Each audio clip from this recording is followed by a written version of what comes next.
नमस्कार बच्चों। हम लोग भर्तृहरि रचित नीति शतकम का अध्ययन कर रहे हैं और इस श्रृंखला में हम लोगों ने अभी मूर्ख पद्धति, जिन श्लोकों को अलग अलग भागों में बांटा हुआ है, तो उसमें जो मूर्ख पद्धति है उनके कुछ श्लोकों का हमने अध्ययन किया हुआ है, जिसमें ये बताया गया है कि मूर्ख किस तरह के होते हैं, अपनी ज़िद पर अड़े हुए लोग किस तरह के होते हैं। इससे पहले वाले वीडियो में हमने जो श्लोक पढ़ा था कि कोई भी जो असंभव कार्य है, कई असंभव कार्यों का उन्होंने वहाँ पर उदाहरण दिया था कि ये असंभव कार्य भी संभव हो सकते हैं, लेकिन ऐसा मूर्ख व्यक्ति जो अपनी ज़िद पर अड़ा हुआ है, उस व्यक्ति को हम कभी भी समझा नहीं सकते हैं, उसे तर्क से सही मार्ग पर नहीं ला सकते हैं। उसी श्लोक का एक तरह से ये दूसरा भाग हम समझ सकते हैं, क्योंकि दोनों श्लोकों की जो अंतिम पंक्ति है वो एक जैसी है, लेकिन उनके जो उदाहरण दिए हैं, जो दृष्टांत दिए हैं, वो अलग हैं। तो अब हम अगला श्लोक पढ़ते हैं। लभेत सिक्तासु तैलमपि यत्नतः पीडयन् पिबेच्च मृगतृष्णिकासु सलिलं पिपासार्दितः कदाचिदपि पर्यटनशशविषाणामासादयेत् न तो प्रतिनिविष्ट मूर्खजन चित्तम आराध्येत। यह है वो श्लोक जो जिससे पहले वाला जो हम श्लोक पढ़ चुके हैं, उसमें भी ये जो चतुर्थ चरण है, न तो प्रतिनिविष्ट मूर्खजन चित्तम आराध्येत, ऐसा ही वहाँ पर भी था और यहाँ पर भी चतुर्थ जो चरण है वो एक जैसा है। अब हम इसका अन्वय देख लें, जिस क्रम से हम पढ़ते हैं। अन्वय: सिक्तासु यत्नतः पीडयन् तैलमपि लभेत पिपासार्दितः मृगतृष्णिकासु सलिलं पिबेत कदाचित् पर्यटन शशविषाणम् अपि आसादयेत् न तु प्रतिनिविष्ट मूर्खजन चित्तम न आराध्येत।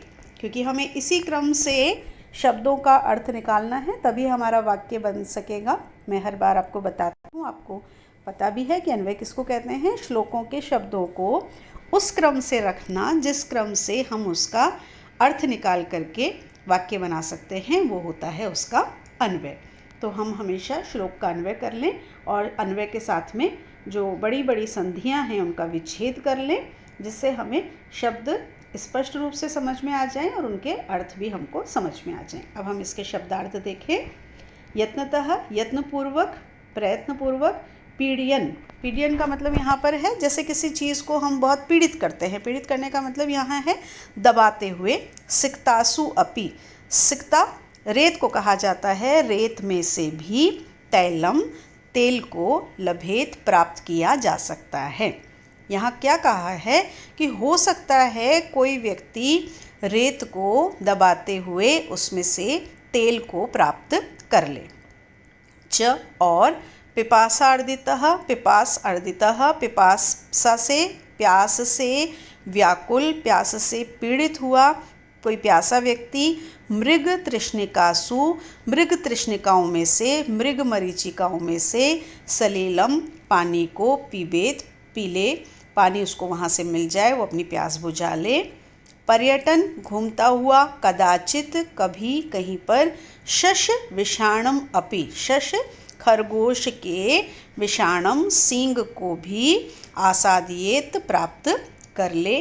तु किंतु प्रतिनिविष्ट मूर्ख जन चित्तम, प्रतिनिविष्ट अपनी जिद पर अड़े हुए मूर्ख जन, मूर्ख व्यक्ति के चित्तम चित्त को, मन को, न आराध्येत समझाया नहीं जा सकता, प्रसन्न नहीं किया जा सकता, उसके दुराग्रह को समाप्त नहीं किया जा सकता है। तो ये इसके शब्दार्थ हुए। अब हम इस बात को समझते हैं कि वो ये क्या कहना चाह रहे हैं। तो वो ये कह रहे हैं कि हो सकता है कोई व्यक्ति रेत को इतना दबाए कि उसमें से तेल निकल जाए। अब आप बताइए, क्या रेत में से तेल निकल सकता है? क्या ये संभव है? कदापि नहीं। आपको लगेगा रेत में से कैसे तेल निकल सकता है? तो यहाँ उन्होंने यही बताया है कि ये सारे असंभव कार्य हैं। पहले वाले श्लोक में भी उन्होंने ऐसा ही बताया था कि हो सकता है कोई क्रोधित हुए सर्प को अपने सिर के ऊपर धारण कर ले, हो सकता है कोई मगरमच्छ के मुंह से उसके डाढ़ों के भीतर में से फंसे हुए मणि को प्राप्त कर ले। उसी तरह के उदाहरण यहाँ पर दिए उन्होंने कि ये असंभव कार्य हैं, ये ऐसे कार्य हैं जिनको किया नहीं जा सकता है। रेत को आप कितना भी दबाएंगे, जब रेत शुष्क होती है, सूखी होती है, तो क्या उसमें से आर्द्रता निकल सकती है, तेल निकल सकता है, चिकनाई निकल सकती है? नहीं। लेकिन वो कह रहे हैं कि हो सकता है कोई रेत को इतना दबाए कि उसमें से भी तेल को प्राप्त कर ले। दूसरा दृष्टांत क्या दिया? हो सकता है कोई प्यासा व्यक्ति मृग मरीचिका में से, मृग तृष्णा में से जल को पी ले। तो पहली बात तो ये कि मृग तृष्णा कहते किसको हैं? मृग तृष्णा उसको कहते हैं, आपने सुना होगा या आपने देखा भी होगा कि जब रेत के ऊपर सूर्य की धूप पड़ती है, सूर्य की किरणें पड़ती हैं, तो वहाँ पर ऐसा दिखाई देता है जैसे कि कोई नदी बह रही है, कोई पानी वहाँ पर है। तो हिरण जब रेगिस्तान में ये देखता है, रेगिस्तान में बहुत मिट्टी होती है, रेत होती है, और वहाँ पर जब धूप पड़ती है, जब सूर्य की किरणें उस रेत के ऊपर पड़ती हैं, तो ऐसा लगता है जैसे कोई नदी बह रही है। तो वहाँ के लिए एक ये बनाया हुआ है कि कोई हिरण है जो प्यासा है, प्यास से व्याकुल है, और उसे जब वो पानी दिखता है, उसे जब वो नदी दिखती है, तो वो उस नदी के लिए उसकी तरफ दौड़ता है। उसे प्यास लग रही है, उसे पानी पीना है, उसे पानी दिखाई दे रहा है, पानी है नहीं वो, लेकिन उसे पानी जैसा वो लग रहा है, तो वो उसकी तरफ दौड़ता है। और दौड़ते दौड़ते अंत में क्या हो जाता है कि वो इतना दौड़ता है, क्योंकि जैसे जैसे वो दौड़ता जाता है, वो जो छाया है, जो धूप से वो नदी के समान दिखाई दे रही है, वो भी पीछे होती जाती है। तो जब वो पीछे होती जाती है, हिरण उस लालसा में कि अब मुझे मिलेगा, अब मुझे मिलेगा, हिरण उसके पीछे पीछे दौड़ता रहता है। और जब हिरण दौड़ता रहता है, अंत में हिरण के जो प्राण हैं वो समाप्त हो जाते हैं, लेकिन उसको पानी वहाँ नहीं मिलता है। क्यों नहीं मिलता है? क्योंकि वहाँ पानी है ही नहीं। वो तो केवल एक मति भ्रम है, जिसे वो पानी समझ रहा है, वास्तव में वहाँ पर पानी है ही नहीं। तो इसको कहा जाता है मृग मरीचिका या मृग तृष्णा। तो जो सांसारिक ये सुख होते हैं, ये जो भौतिक जीवन है, इनको भी मृग तृष्णा कहा जाता है, क्योंकि जो मनुष्य है इनके पीछे भागता रहता है और इससे प्राप्त कुछ नहीं होता, इसका अंत कभी भी सुखद नहीं होता है। तो यहाँ उन्होंने कहा, ये मृग तृष्णा जो शब्द है वो बहुत ही महत्वपूर्ण है, इसलिए इसको ध्यान रखिएगा आप लोग। तो यहाँ उन्होंने क्या कहा कि हो सकता है कोई मृग तृष्णा में से भी, कोई प्यासा व्यक्ति है, वो मृग तृष्णा में से भी जल को प्राप्त कर ले।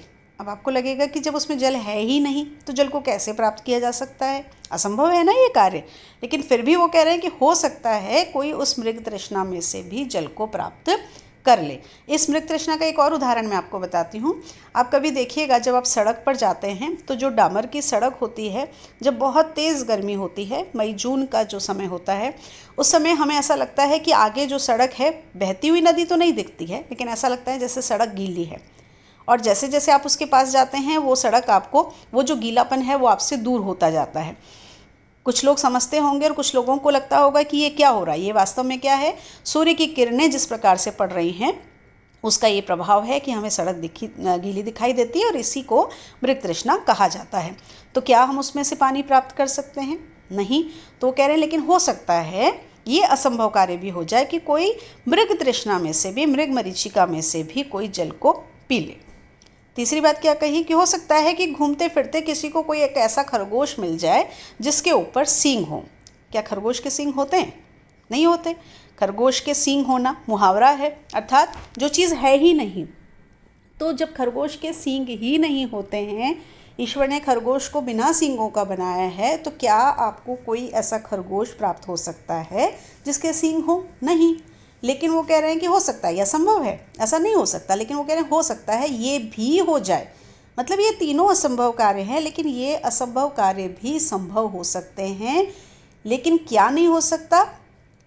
कोई ऐसा मूर्ख व्यक्ति जो अपनी ज़िद के ऊपर अड़ा हुआ है, जो अपनी ज़िद पर डटा हुआ है, उसने कह दिया है कि ये ऐसा है, तो उसको आप उसकी ज़िद से हटा नहीं सकते, उसको समझा नहीं सकते।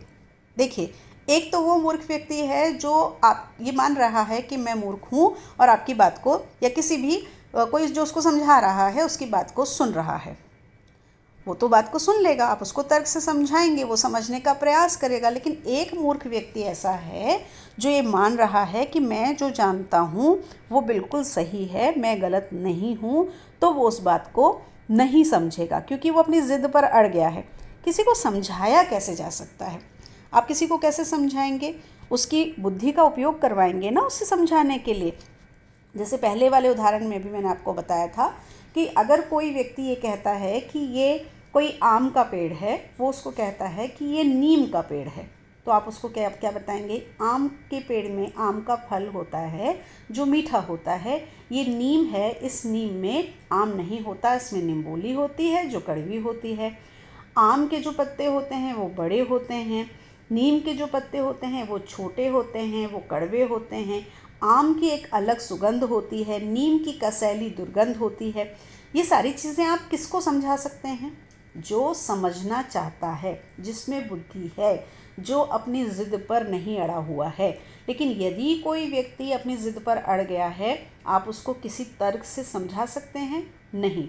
अगर उसने दिन को कह दिया कि ये रात है, तो क्या आप उसको बदल सकते हैं कि नहीं दिन ऐसा होता है, रात ऐसी होती है? क्योंकि वो तो कुतर्क कर रहा है, बिना तर्क के, बिना बुद्धि के बात कर रहा है। तो इसलिए उन्होंने यहाँ पर ये कहा है कि मूर्ख व्यक्ति कैसा होता है कि आप ऐसे मूर्ख व्यक्ति को जो अपनी ज़िद पर अड़ गया है, उसे किसी भी हालत में, किसी भी स्थिति में उसको समझा नहीं सकते। हाँ, उसको समझाने से ज़्यादा आसान क्या है? उसको समझाने से ज़्यादा आसान ये है कि हो सकता है रेत में से तेल निकाला जा सके, हो सकता है मृग मरीचिका में से जल पिया जा सकता है, हो सकता है कि किसी खरगोश के सींग मिल जाएं, कि खरगोश ऐसा है जिसके सींग हैं। ये सब संभव है, लेकिन किसी ज़िद पर अड़े हुए मूर्ख व्यक्ति को समझाया जाना कदापि संभव नहीं होता है। तो ये इस श्लोक का अर्थ हुआ इस तरह से। ये बहुत ही सरल सा श्लोक है, आप इसको पढ़िएगा और अगले श्लोक में मूर्ख पद्धति के अगले श्लोक के साथ में हम फिर से मिलेंगे। अगर आपने पहले वाले श्लोक नहीं पढ़े हैं तो आप मेरा चैनल सब्सक्राइब कर लीजिए, उसमें आपको सारे वीडियोस मिल जाएंगे, आपको नीति शतकम के पहले श्लोक भी मिल जाएंगे और जो कुछ हम पढ़ रहे हैं वो भी उसमें आपको मिल जाएगा। आप इन सबको पढ़िए और अगले वीडियो में हम मिलते हैं अगले श्लोक के साथ। नमस्कार।